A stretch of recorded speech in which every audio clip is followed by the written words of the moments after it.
जयराम दास 1947 में विभाजन के दौरान भारत में रहे और उन्हें बिहार का पहला भारतीय राज्यपाल नियुक्त किया गया। उन्होंने भारत की संविधान सभा में पंजाब के एक निर्वाचन क्षेत्र का प्रतिनिधित्व किया।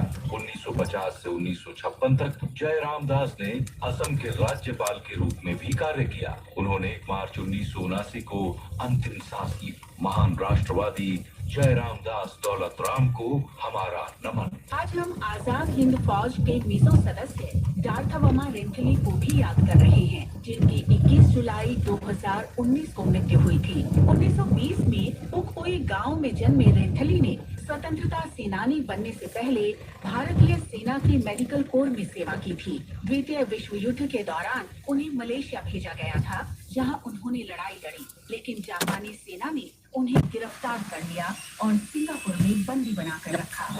रेंथली की नेताजी सुभाष चंद्र बोस से उस समय मुलाकात हुई थी जब वो जेल में थे। रेंथली रिहाई के बाद आजाद हिंद फौज में शामिल हो गए थे और म्यांमार में साथी विद्रोहियों के साथ ब्रिटिश सेना से लड़े थे। हिरोशिमा और नागासाकी में बम विस्फोटों के बाद जब जापानी सेना पीछे हट गई तो उन्हें आत्मसमर्पण करना पड़ा। अंग्रेजों ने रेंथली को ब्रिटिश शासन के खिलाफ युद्ध छेड़ने का दोषी ठहराया और उन्हें सलाखों के पीछे डाल दिया। 2 साल बाद 1945 में महात्मा गांधी के हस्तक्षेप के बाद उन्हें रिहा कर दिया गया था। भारतीय स्वतंत्रता के लिए संघर्ष में महत्वपूर्ण भूमिका की।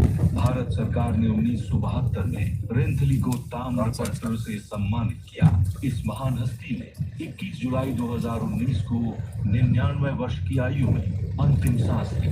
भारत के वीर सपूत डार्थावमा रेंथली को हमारा सलाम। इस साथ ही आजादी का सफर आकाशवाणी समाचार की संग श्रृंखला का ये अंक समाप्त हुआ। मिलते हैं कल अगली कड़ी में।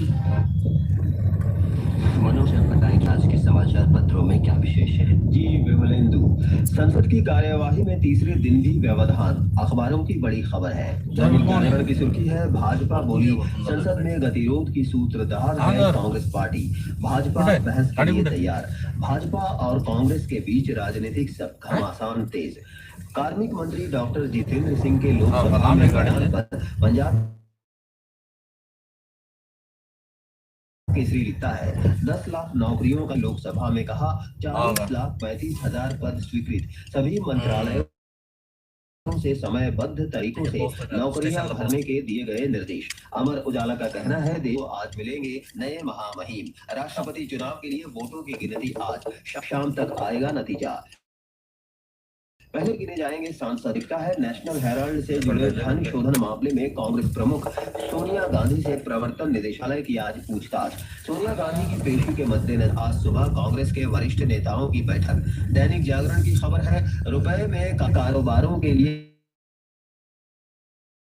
अफ्रीकी देशों को मनाने की कोशिश कर रहा भारत। कुछ अफ्रीकी देशों ने दिखाया है उत्साह। महंगाई और विदेशी मुद्रा संकट से जूझते अफ्रीकी देशों को मिलेगा नया विकल्प। हिंदुस्तान लिखता है, रिजर्व बैंक थोक और खुदरा क्षेत्र के लिए डिजिटल मुद्रा पेश करेगा। अगले साल शुरुआत में डिजिटल मुद्रा जारी करने पर काम कर रहा रिजर्व बैंक। वित्त मंत्री ने बजट में की थी इसकी घोषणा। राजस्थान पत्रिका की बड़ी सुर्खी है, जननी पर खतरा कायम। प्रसव के दौरान होने वाली मौतों में 12% भारत में। सुधार के बावजूद राजस्थान पिछड़ा, हर दिन 800 महिलाओं की मौत। 800 महिलाएं रोज मरती है राजस्थान। सरकार के उदासीन रवैये ने लीड लिया 2 लाख छात्रों का भविष्य। छात्रवृत्ति योजना के तहत करीब 2000 करोड़ रुपए के बकाये का भुगतान नहीं करने पर अनुसूचित जाति आयोग ने पंजाब सरकार से मांगा स्पष्टीकरण। दैनिक भास्कर अरावली का दर्द शीर्षक से लिखता है, माफिया 128 में से 31 पहाड़ खा गए, सुप्रीम रोक भी बेअसर। उधर नवभारत टाइम्स का शीर्षक है, हरियाणा में डीएसपी के बाद अब गुजरात और झारखंड में पुलिस कर्मियों को कुचला गया। चेकिंग के दौरान पुलिस वालों को मारी टक्कर। अंत में मुख्य समाचार एक बार। अरे पुलिस वालों की जान सेफ नहीं तो हमारी जगह क्या सेफ रहने वाली है? ये बीजेपी, ये सिर्फ कमीशन एजेंट पार्टी है। संचालन की कोई योजना नहीं। कमीशन दो और काम करो, बस यही चलता है बीजेपी के राज्यों में। आज प्रवर्तन निदेशालय के समक्ष पेश होंगे। श्रीलंका में रानिल विक्रम सिंघा आज राष्ट्रपति पद की शपथ लेंगे। विक्रम सिंघा मरता है, ब्रिटेन के प्रधानमंत्री लोग छोड़ेंगे नहीं उसको। अंतिम दौर में अरे सत्ता मूर्ख के लोग, तुम चुपचाप बैठ जाओ बाजू में, कितना सत्ता करोगे। अफगानी लोगों ने भारत को अफगान का अच्छा मित्र बताया।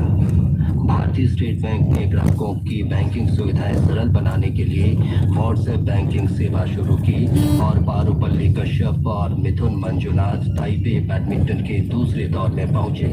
इसके साथ ही समाचार प्रभात का ये अंक समाप्त हुआ। नमस्कार।